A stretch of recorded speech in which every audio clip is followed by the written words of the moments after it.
আজকে আমরা রাজশাহী থেকে নদীর ওপার যে খানপুর চর রয়েছে সেটা ঘুরে দেখার চেষ্টা করব। আমাদের যাত্রাটা শুরু হবে পদ্মা গার্ডেন থেকে। আমাদের এখন নৌকা ধরতে হবে। সকাল 10:30-এ নদীর ধারে সবাই উপস্থিত হই। এর মধ্যে মেহেদির ঘুম থেকে উঠতে দেরি হওয়ায় সে পরে খুব দ্রুত আমাদের সাথে এসে যোগ দেই এবং সবার সাথে কুশল বিনিময় শুরু করে। আলাপ বিনিময় শেষে আমরা একে একে সবাই নৌকাতে উঠি এবং নৌকাতে ওঠার সময় বন্ধু মেহেদি প্রথমেই পড়ে যেতে লাগছিল। মাঝি আর দেরি না করে খুব তাড়াতাড়ি মেশিন স্টার্ট দিই। নৌকার উপর একটি ছাউনি থাকায় নৌকার ভ্রমণটা ভালোই লেগেছিল। নৌকায় সময় লেগেছিল প্রায় 10 মিনিট। কি বলবো, ওই তো বললাম আধা ঘন্টার মতো হাঁটতে হবে সবাইকে মিলে। এরপর আমরা আমাদের কাঙ্ক্ষিত এলাকা চর খানপুর পেয়ে যাব। নৌকা থেকে নেমেই আমরা সবাই হাঁটা শুরু করি। যে যার মতো পারছে দ্রুত ওপারে যাওয়ার জন্য চেষ্টা করছে। যাওয়ার সময় কোনো সমস্যা না হলেও আসার সময় আমরা প্রচণ্ড ঝড় বৃষ্টির সম্মুখীন হই, যেটা এই ভিডিওর শেষে দেখতে পাবেন। বেশ কিছুক্ষণ হাঁটার পর আমাদের সামনে আর একটা ছোট জলাশয় সামনে পড়ে। সেটা পার হওয়ার জন্য নৌকা থাকলেও ছিল না নৌকার মাঝি। ক্যামেরা ব্যালেন্স রাখার জন্য এমনভাবে বসেছিলাম যাতে কথা বললেও অন্যদিকে ব্যালেন্স। নৌকাটাকে সামলানো আমার জন্য খুবই কঠিন হয়ে যাচ্ছিল, তারপরও আমরা চেষ্টা করেছি এবং আমরা শেষমেশ পেরেছি। তারপর আবার হাঁটা শুরু। মাঝে মাঝে কাঁটাযুক্ত গাছ নজরে পড়ে এবং সবাই অনেক সাবধানতা অবলম্বন করি। আমরা আপাতত হাঁটতে আছি, প্রায় 5 কিলোমিটার মতন হাঁটছি। হাঁটতে হাঁটতে আমরা ক্লান্ত হয়ে গেছি। হঠাৎ মাঝপথে মিরাজ আমাদের কিছু খাওয়ার জন্য বলল। আমরা সাথে কলা ও রুটি নিয়ে গিয়েছিলাম। মিরাজ সবাইকে সেগুলো দিচ্ছিল। শিপাদ ও সিজার পাওয়ার সাথে সাথে খাওয়া শুরু করে দেই। খাওয়া শেষে আবার আমরা রওনা শুরু করি। মাঝে একটা শ্যালো মেশিন দেখতে পাই।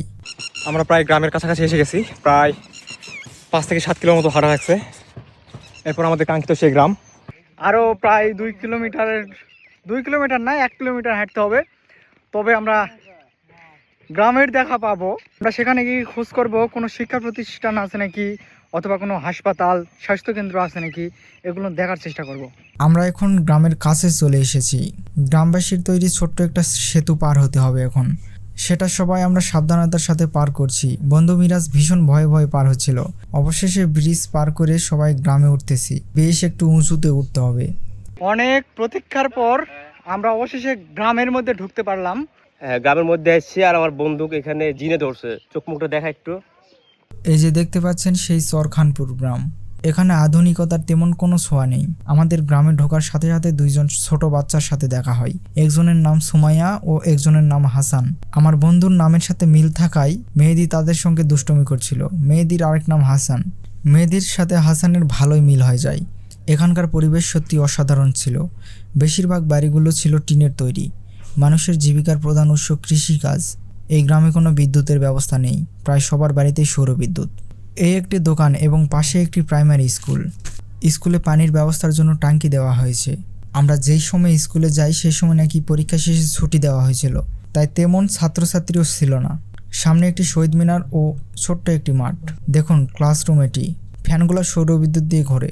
স্কুলটির নাম চরতারানগর সরকারি প্রাথমিক বিদ্যালয়, স্থাপিত 1965 সালে। অবশেষে আমরা চরতারানগর সরকারি প্রাথমিক বিদ্যালয়ে এসে উপস্থিত হয়েছি। এটা পবা থানার আন্ডারে অবস্থিত এবং রাজশাহী জেলা। স্কুলের পাশেই আমাদের বাংলাদেশের একটি বিজেপি ক্যাম্প চোখে পড়ল। কয়েকজন বিজেপি সদস্য পানি নিতে গ্রামেও এসেছিলেন। এই বিজেপি ক্যাম্পের পর বাংলাদেশের আর কোনো ঘরবাড়ি নেই, আছে শুধু একটা মাঠ। এটাই চরখানপুর গ্রামের পরিবেশ। একদম সাদামাটা, নেই কোনো কোলাহল যানজট, একটা শান্তির জায়গা বলা চলে। হঠাৎ একজন আইসক্রিম বিক্রেতার সাথে দেখা। পেছন পেছন ছোট্ট একটা বাচ্চা আইসক্রিম নেওয়ার জন্য যাচ্ছিল। হাসান ও সময় আমাদের সাথেই ছিল।